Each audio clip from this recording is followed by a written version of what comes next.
Bonjour à tous et à tous, bonjour à tous les suiveurs et à tous les inconditionnels de Grégoire Omnisol. Bienvenue dans ce vendredi des Lions du Sénégal. Donc, tey nañ am jongante yu neex 18h45 GMT, match avancé. Quatrième journée Ligue 1 française, on aura Paris Saint-Germain, Metz. Donc, Paris Saint-Germain day déplacé wu dem fële ca Metz pour en découdre avec Habib Diallo, Opanguet et Ibrahima Niane. Paris Saint-Germain avec Idrissa Gana Gueye, titulaire au niveau du milieu de terrain, va en découdre avec Metz mi nga xamante ne bi passe dañ ko dóor 3-0, Paris dóor Toulouse 4-0. Donc gis nañu Metz sera revanchard, Metz day bëgg a gagné waat pour relancer wu parce que Metz la ma objectif se maintenir en Ligue 1 française pour bañ a def ascenseur bi. Donc Metz, donc ils ont l'obligation de gagner, mais ça sera difficile face au Paris Saint-Germain qui sera privé de Edinson Cavani, Abdou Diallo et de Kylian Mbappé. Gana Gueye face à Habib Diallo, Opanguet et Ibrahima Niane. Quel Sénégalais va s'imposer? Gana Gueye va-t-il s'imposer face au trio Opanguet, Ibrahima Niane, Habib Diallo? Réponse ce soir 10h45 GMT. Donc gis nañ ne yemuñu foofu, Sénégalais nañ ko ne di jouer dans les autres championnats comme la Super League turque. Kassim Pansa bu donc Mame Baba Thiam mooy dajeek Ankara Gucci bu Ricardo Fati 17h30 GMT. Troisième journée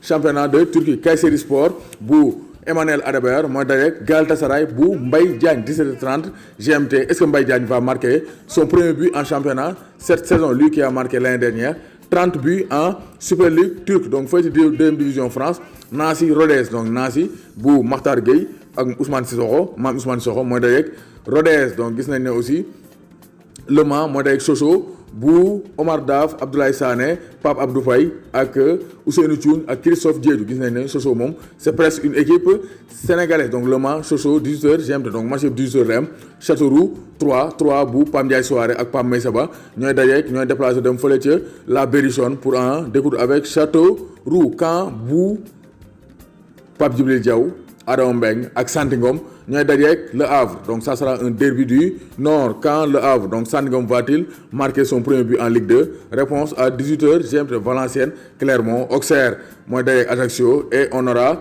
donc Orléans bi dajeek Niort. Donc Orléans bu Joseph Romaric Lopi ak Issa Soumaré. Est-ce que dinañ rocci Niort waa Niort bi?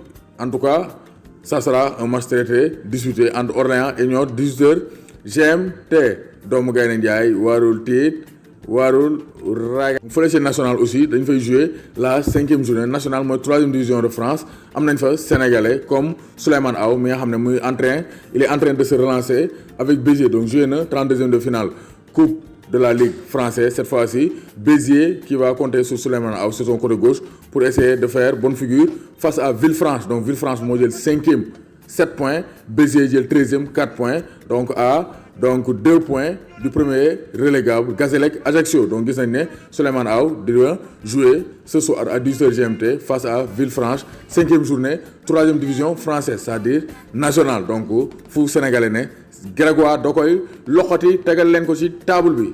Doomu Gaynde Njaay warul tiit warul ragal. Tirage au sort Ligue Europa aussi dina am tey. Tirage au sort Ligue Europa dina am ñaari sénégalais yi engagé wu. Dame Ndoye qualifié na donc avec Copenhague, de même que Magaye Gaye. Donc Magaye Gaye bokkoon na génération ñoom Sadio Mané, Moussa Konaté, Cheikh Kouyaté lors des Jeux olympiques de 2012. Donc il joue à Karabakh fële ci Azerbaïdjan. Donc il a été titulaire à la pointe de l'attaque et ils ont battu les Nord-Irlandais de Linfield donc à domicile, validant son ticket pour le prochain tour malgré la défaite à l'aller 3-2. Donc nous renseigne le journal l'équipe.fr visité par Grégoire Omnisol. À noter que le tirage au sort dina am ce vendredi tey ci àjjuma ji, le tirage au sort des phases de poule de la Ligue Europa ci lay am donc ce vendredi à Monaco. Donc Ligue Europa am nañ fa ñaari Sénégalais yu qualifié donc lors des derniers tours, c'est-à-dire am nañ fa Dame Ndoye ak Magaye Gaye. Donc ils feront partie du tirage des phases de poule de la Ligue Europa ce vendredi.